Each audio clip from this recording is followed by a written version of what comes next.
I'm in Dallas, and I've got a flight to Peoria, Illinois, 2019, September, going to the National Stearman fly-in. We won't go to anywhere unless we're doing dream flights. So we like to support the Stearman community, so we try to organize dream flights around the National Stearman fly-in and actually do them at the fly-in so other Stearman pilots can see what we're doing, and hopefully that catches fire. So I'm going from Dallas to Peoria in this little toilet tube of an airplane, and my knees are jammed up against the seats, and I'm sitting there like this, you know, and thinking about Galesburg. Fortunately, it's not a long flight. So I had had some materials, and I saw that it was the 48th, and in 2 years it was going to be the 50th anniversary of the Galesburg fly-in. I got to thinking, wow, how cool would that be for us to have all 7 of our Stearmans at the 50th anniversary fly-in? That'd be pretty cool. But I said, from a stewardship perspective, we could never do that. We can't spend money, you know, bringing airplanes from the West Coast and the East Coast and everything to Illinois just for a fly-in. It just doesn't work. And then I think, shoot, in 2021, the youngest World War II veteran is going to be 95. What if we barnstormed the whole country with every airplane, came to Galesburg, and then we went home and barnstormed World War II veterans on the way back? My birthday's September 2. So I've always had a connection to the surrender agreement signing, September 2, 1945. That's always been near and dear to my heart. And so then I thought, wow, the fly-in's in early September. This is in early September. The airplanes would be going there and back in September. Why don't we celebrate the signing of the document, the surrender agreement? And we'll call it Operation September Freedom, because that's when we signed, sealed, and delivered the Freedom document, and World War II was officially over. So I said, why don't we start August 1st, because we got good weather, particularly up north, and we'll move the airplanes, we'll fly them every day, and if there's one World War II veteran, we'll stop into Minot, North Dakota, or, you know, whatever little town is out there that has an airport. We'll stop in and fly a World War II veteran, and we'll just barnstorm, flying 1, 2, 3, whatever, whoever signs up, whoever we can find, and we'll just do that starting August 1st, and we'll get to Galesburg, and we'll spend one day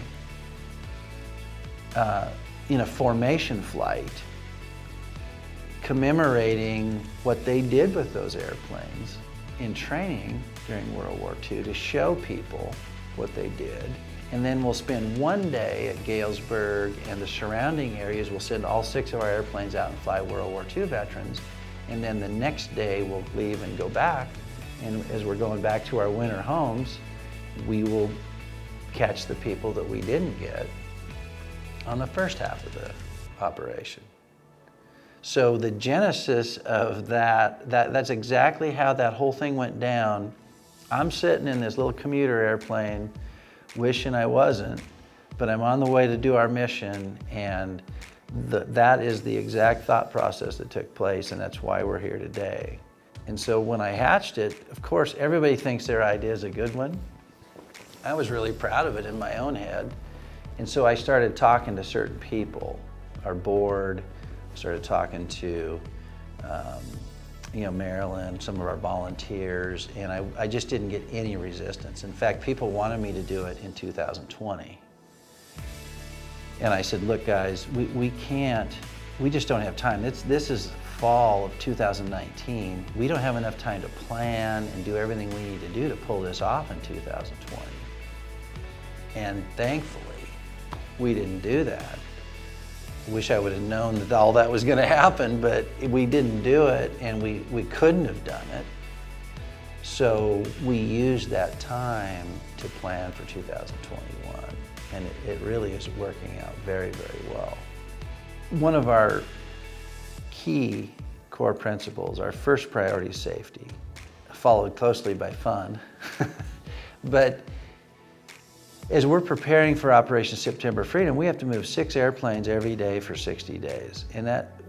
So we set a target of having 34 pilots. And we normally in a given year will have 10 to 12 pilots, maybe 14, historically.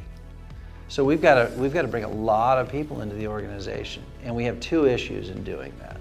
The first issue is safety in flying the airplane.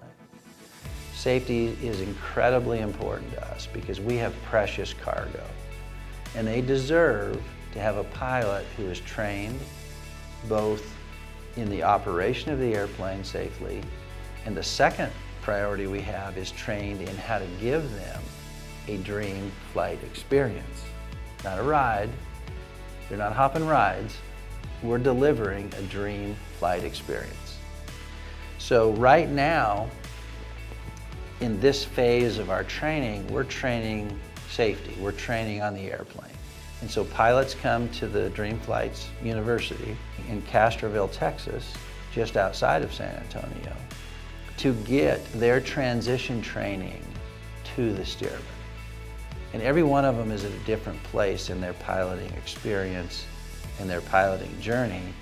We have a very specific syllabus, and we take them wherever they're at, and we take them to the finish line of operating a Stearman safely for our mission. Not too dissimilar from World War II. When I sign up as a 19-year-old, my mission is to start pilot training. I go and I do my training in the Stearman and succeed at that, and then I go on.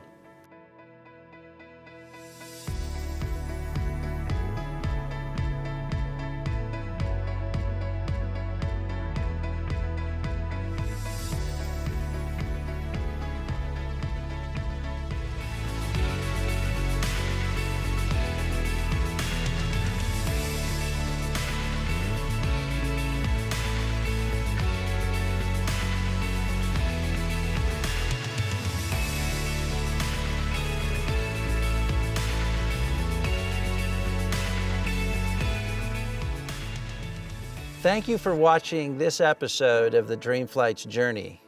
So be sure to go on, click subscribe and the bell so you receive notification. If you have a question about Dream Flights or want to tell us about a veteran hero in your life, comment below and we will respond in future videos.